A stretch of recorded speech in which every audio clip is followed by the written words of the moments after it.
Bonjour tout le monde, Valérie Gauthier pour l'Association forestière Côte-Nord. Ce matin, j'ai eu envie de vous parler d'un autre de nos conifères qu'on a ici en forêt boréale, et puis c'est le mélèze laricin.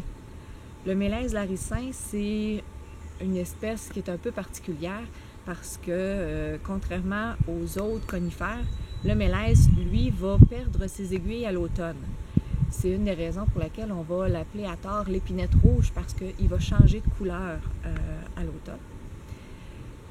C'est un arbre que, au niveau de ses aiguilles, elles ont une texture un peu caoutchouteuse, puis ils vont être répartis tout le tour du rameau, mais ils ne seront pas attachés une à une au rameau, ils vont être en petits fascicules, en petits faisceaux, entre 15 et 60 aiguilles par faisceau.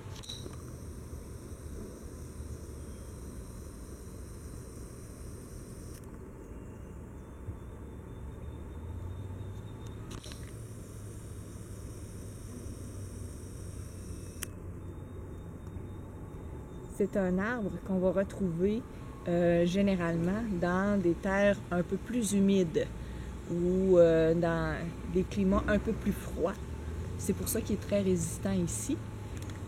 On va le retrouver sur la Côte-Nord, là, plus on va se diriger vers la basse Côte-Nord, plus on va se diriger vers cette île Havre-Saint-Pierre, on va en retrouver un peu plus sur le territoire.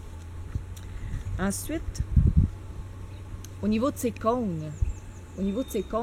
ces cônes sont très particuliers parce que on jurait des mini-fleurs, des mini-roses, parce que quand les nouveaux cônes vont sortir, ils vont avoir une couleur là, vraiment rouge, rosée, si on veut. Puis, plus le cône va vieillir, plus le cône va devenir là, un peu plus brun clair. Au niveau de son écorce va rester écailleuse, puis ne présentera pas de petites vésicules de résine sur le tronc. C'est vraiment là, des écailles. On va utiliser le mélèze laricin pour plusieurs choses différentes. Au niveau de ses aiguilles, de façon culinaire ou thérapeutique, ces aiguilles vont être riches en vitamine C. Donc, vont être utilisées pour certaines tisanes ou pour certaines déconcoctions, là, justement, là, pour avoir un apport en vitamine C. Au niveau de son écorce interne, autrefois, était utilisé était bon contre les plaies, les infections. Aujourd'hui, c'est sûr que bon, on va moins l'utiliser de cette façon-là. Puis, après ça, qu'est-ce que je voulais vous dire à propos du mélèze? Au niveau thérapeutique, y avait-tu autre chose?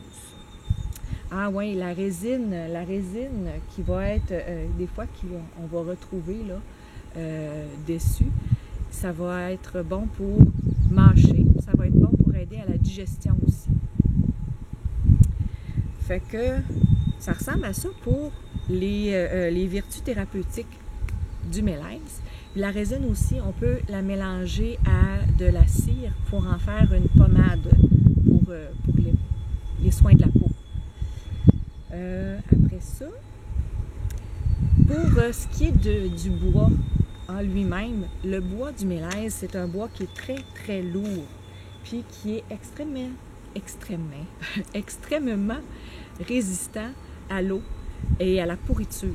Donc, ça en fait un matériel de choix autrefois pour construire les bateaux, les granges, tout ce qui était sur pilotis.